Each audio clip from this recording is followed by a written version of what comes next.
આ દાનવો વારે વારે અમારી ઉપર હુમલો કરે છે, અમને હરાવે છે, રાજ લઈ લે છે, કંઈક એવો ઉપાય બતાવો.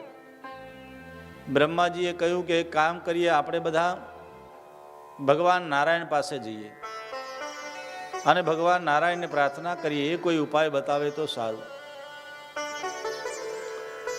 અને જો આ દેવતાઓને દાનવો છે ને આપણી અંદર પણ રહેલા છે. આપણા સારા સદગુણો અને સારા વિચારો છે ને એ જ દેવ છે. આપણી અંદર રહેલા દુર્ગુણો અને ખરાબ વિચારો એ જ દાનવ છે. અને દેવ દાનવ દુનિયામાં બધે જ છે. હું ક્યારેક આપણને કોઈ પ્રત્યે સારો વિચાર આવે ને કોઈ વાર એના પ્રત્યે ખરાબ વિચાર આવે. કોઈ વાર આપણું પ્રિય વ્યક્તિ આપણને સારું લાગે ત્યારે સમજવાનું કે આપણી અંદર દેવત્વ છે. અને એ જ પ્રિય વ્યક્તિ આપણને ખરાબ લાગવા માંડે, એના પ્રત્યે ઘૃણા થાય, એના પ્રત્યે દ્વેષ થાય, ત્યારે સમજવાનું આપણી અંદર રાક્ષસ વૃત્તિ આવી છે. દેવ દાનવ આપણી અંદર જ છે.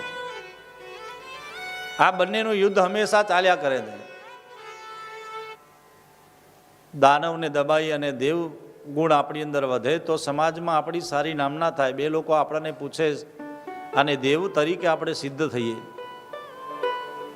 અને દાનવ વૃત્તિવાળા વિચારો વધારશો, ખરાબ કરવાનું વિચારશો તો સમાજમાં એ પણ નામ થશે, પણ તમારું ખોટામાં ખરાબમાં નામ થશે. દાનવો અને દેવતાઓનું યુદ્ધ હંમેશા ચાલ્યા કરે. અને એક પેલી દંતકથા હતી ને, કોઈ એવી કથા હતી કે એકવાર બધા દેવતાઓને દાનવો બ્રહ્માજી પાસે ગયા.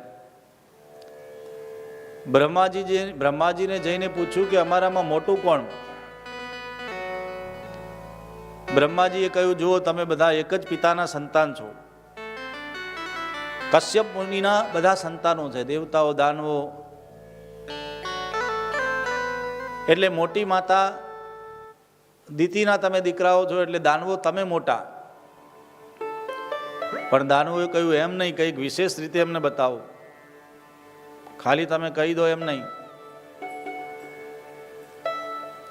કોઈ પ્રમાણપત્ર આપો.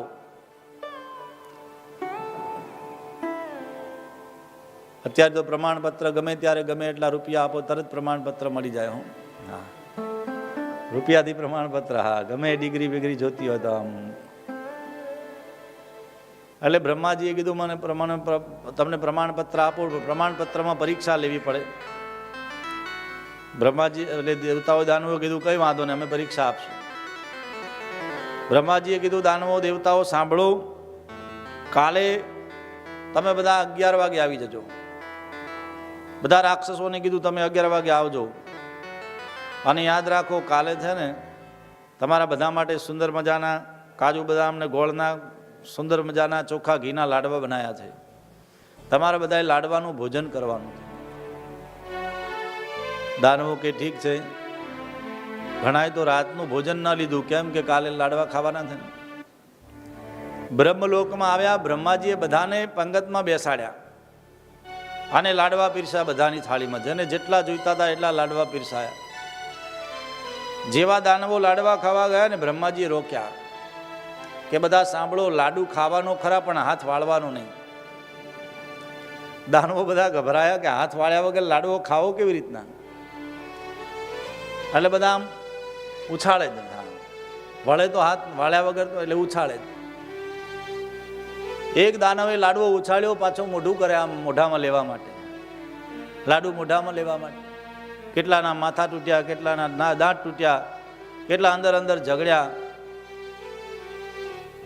લડાઈ કરવા લાગ્યા અને લાડવોનો કચ્ચર ઘાણ વળી ગયું.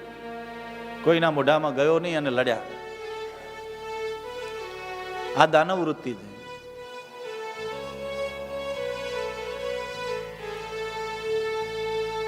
દાનવોને કીધું, તમે જાઓ.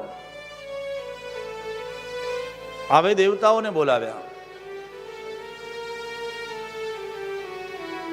દેવતાઓને કીધું, તમે પણ આવી જાઓ. અને એ જ ભોજનાલયમાં બધાને પંગત પીરસી અને બધાને ભોજન પીરસવા માટે અમારા અરુણ મહારાજ ને ભગીરથ મહારાજ સેવામાં લાગી જાય છે ને, એમ બધા દેવતાઓ પાછા સેવામાં લાગી ગયા. બધા બ્રહ્માજીના માણસો લાડુ પીરસવા માટે લાગ્યા. દેવતાઓને લાડુ પીરસાઈ ગયા. જેને જેટલા જોઈતા હતા એટલા લાડવા આપી દીધા. અને છેલ્લે જ્યારે દેવતાઓએ લાડુ ખાવાનું ચાલુ કર્યું, બ્રહ્માજીએ રોક્યા. દેવતાઓ સાવધાન, લાડુ ખાવાનો પણ હાથ વાળવાનો નહીં. હવે દેવતાઓને વિચાર કર્યો, દેવતાઓએ શું આઈડિયા કર્યો? આપણે બધા કથાથી પરિચિત છીએ. દેવતાઓએ સામે સામે લાઈન કરી દીધી. એકની સામે બીજો દેવ બેસી ગયો ને એક જણાએ લાડુ લીધો અને પેલાના ખવડાવ્યો, પેલાએ એના સાથી દેવને ખવડાવ્યો, એકબીજાએ સામ સામે ખવડાવ્યો, હાથ વળ્યો નહીં અને લાડવા ખવાઈ ગયા. જે પોતે ખાય અને બીજાને ખવડાવે આનું નામ દેવત્વ, અને ખાવા માટે લડે ઝઘડે નુકસાન કરે આનું નામ દાનવ, આનું નામ રાક્ષસ.